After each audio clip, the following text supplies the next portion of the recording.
everyone, and welcome to another round of questions and answers with Mamas Uncut, where you send in your questions about parenting, motherhood, relationships, and we give you the best advice we possibly can. And don't worry, all of the questions that you send in always remain anonymous. So again, we're welcoming back Lisa and Mindy. You guys ready to answer some questions? Absolutely. All right, let's get to it.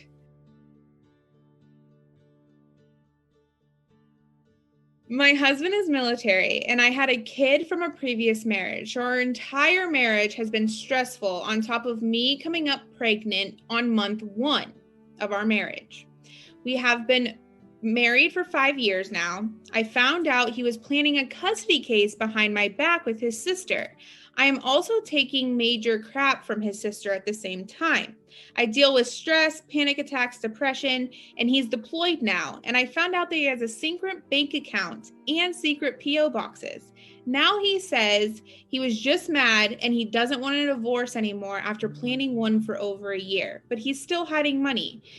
I'm having a problem letting everything go right now. Do I work on the marriage or do I walk away?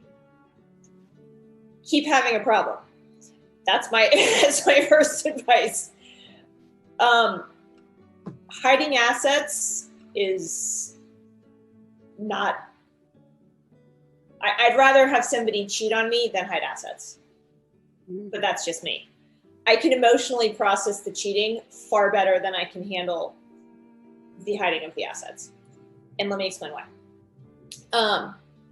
It is clear that there was a lot of premeditation in this.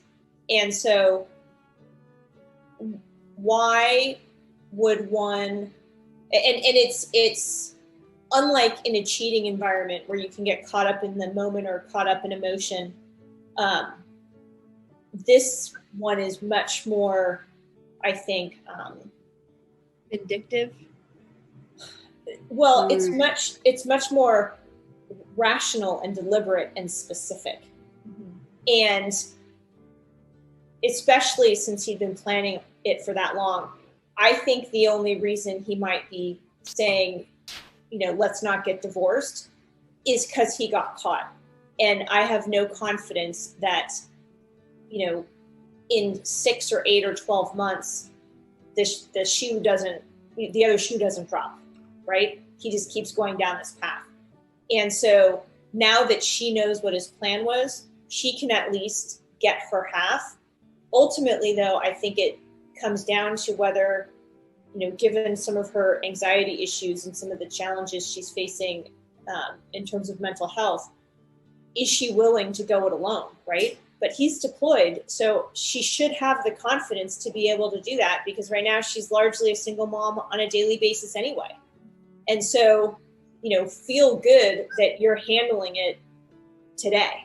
And it's not going to be hugely different, but you're not going to have this gun to your head, so to speak, around, when is the other shoe going to drop?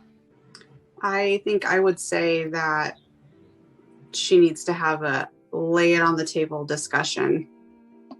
Let him know that she knows all of this and say, do you want to be in this marriage? And when she approaches that, she probably needs to know her answer to that same question. And if the answer is no from her, then there's the answer. I say if it's not a yes from both of them, it's going to take a lot of hard work to come back. There's a reason it's called financial infidelity, Lisa. I mean, it would be really jarring to hear that your spouse had been had a secret money pot, especially when heard about his planning and everything. I think that'd be very hurtful, and I agree with you on that. So I think that if she doesn't feel 100% committed to this, then maybe that's her answer. If she lays everything on the table and he isn't 100% committed to it, there's your answer as well. It stinks. I haven't gone through it, but I mean, being in a marriage is difficult and it takes a lot of work.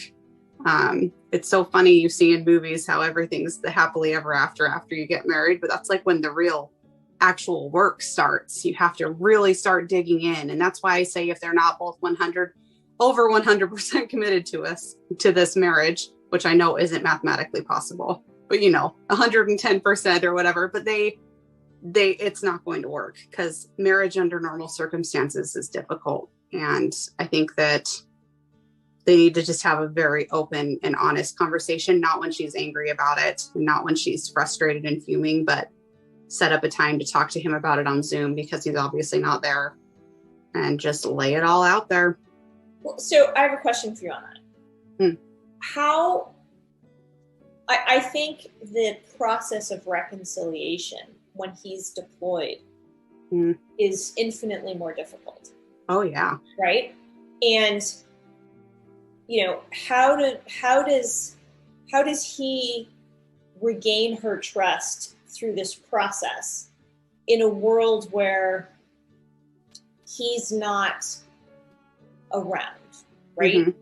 Like that sounds, for me, that would sound somewhat overwhelming. Yes. No, I think that what I would think of logically is, say, we need to start counseling, and you can do that over Zoom now. So I would need a solid commitment from that. And I would just lay out exactly what I expect. No more hiding finances. If I see any of that, it's done. Like, you've breached my trust, and I need to see you do that. I need to see you do this counseling. I need to see you connected to me and to the family. And we'll give it a trial period if they wanted to work on it. But I don't think that it's saying that, yes, I'm going to stay forever. I think if they say, yes, we want to try to work on this, that there's probably a time frame that they give it. And maybe he gets back from deployment, and that's going to be hard too. I know when soldiers get back, it's hard. Like, everything about it is just, it's difficult, but I think that you can't navigate it without tools that professionals are going to give you from that situation. But it would take a lot of time, definitely, to let the trust come back in after a breach like that. Yeah. I mean, I've never been married, and I know that it takes a lot of work. It's the period of time that this is happening, and the fact that he brought his sister into it too. If this is accurate, I don't know if I can come back from that, because not only are you now working on a relationship with your husband, you're working on a relationship with your sister-in-law, who easily make your life miserable if she wants to. And so, I don't know. To me, if she caught it like 2 weeks after she started doing it, okay, let's sit down, let's talk about our problems. But a year, that's a lot to come back from. Yeah. True. All right, guys. Well, don't forget to send us your questions, and remember, they always stay anonymous. Bye.